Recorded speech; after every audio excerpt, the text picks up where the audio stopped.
నువ్వు తెలీదా? నువ్వు ఎంత డబ్బులు తీసుకున్నావు? నువ్వు ఎక్కడ డబ్బులు తీసుకున్నావు మాకు తెలియదు అనుకుంటావా? నువ్వు 31 కోట్లు తీసుకున్నావు. ఎక్కడ తీసుకున్నావు డబ్బులు? Film city, Ramoji film city వెనక తీసుకున్నావు. ఆ ఇల్లు మాకు తెలియదా? మా ఇక్కడ ఎవరు ఫాలో చేయాలనుకుంటారా ఏంటి నువ్వు చేసిన పని? నిజంగా నేను ఇరికించాలంటే ఆ రోజు ఇరికించాలి. ఆ రోజు ఎలక్షన్ అవుతా ఉంది అక్కడ, ఆ రోజు ఇరికించాలి నేను.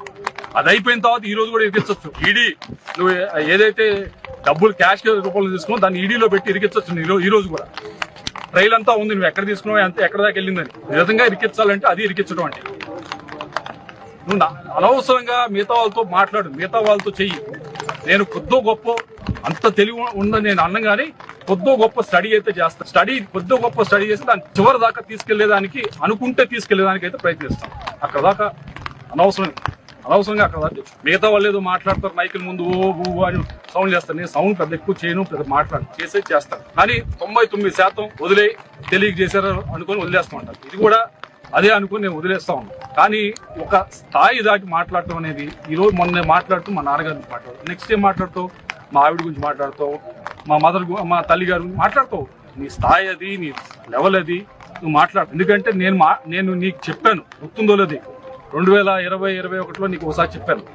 ఆ రోజు జీవి ఆంజనేయ గారిని వాళ్ళ ఫ్యామిలీని బండబూతులు తిడుతున్నప్పుడు నేను చెప్పాను, రమణారెడ్డి గారు తప్పు, ఇది కరెక్ట్ కాదు, ఏమంటే పొలిటికల్ గా మాట్లాడు, అంతేగాని స్థాయి తగ్గి పాలసీ మీద మాట్లాడుకోవాలి కానీ స్థాయి తగ్గి ఈ విధంగా కుటుంబాల గురించి మాట్లాడుకుంటే కరెక్ట్ కాదని ఆ రోజు చెప్పాను. నువ్వేం చేసావు ఆ రోజు? రాజకీయానికి ఏది అనర్హం అని చెప్పి, ఏదైనా అనర్హం కాదని చెప్పి నువ్వేం చేసావు అంటే అది కూడా రాజకీయంగా వాడుకొని అది వెళ్ళి తీసుకెళ్లి ఆ రోజు ముఖ్యమంత్రి గారు చెప్పి కృష్ణదేవరాయలు ఈ విధంగా చెప్తున్నాడు, ఏది అపోజిషన్ మీద నన్ను కామెంట్ చేయొద్దు అంటున్నాడు. దాన్ని కూడా రాజకీయం, నీ మంచి కోసం, నీ కుటుంబం మంచి కోసం చెప్పితే కూడా నువ్వు దాన్ని రాజకీయం కోసం వాడిపోయినావు. నువ్వు మోసం చేయడం గురించి మాట్లాడతావు. నువ్వు మోసాలు చేయడం గురించి నీకు చెప్పనా? నువ్వు మోసం అంటే ఏంటో చెప్పనా? మొన్న ఒక బీసీ నాయకుడు ఇక్కడ పోటీ అయ్యా బాబు అని చెప్పి ఆయన దగ్గర ఎలక్షన్ సమయంలో నాకు ఎక్కువగా డబ్బులు ఇప్పించు అని చెప్పి ఒక 7 కోట్ల రూపాయలు డబ్బులు తీసుకున్నావు. నేను చెప్పేది కరెక్ట్ గా తప్పని నువ్వు చెప్పించింది. ఎవరితో అని చెప్పించు? 7 కోట్లు డబ్బులు తీసుకున్నావు.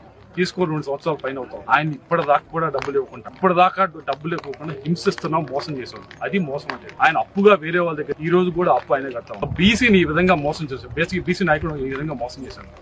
నువ్వు మాట్లాడటం మోసం గురించి, నీకంత స్థాయి లేదని నేను అనుకుంటున్నాను. మోసాల గురించి, వీటి గురించి మాట్లాడు. ఎందుకంటే రాజకీయాన్ని ఏది కూడా అనర్హత కాదు అనే విధంగా నువ్వు ప్రవర్తిస్తావు.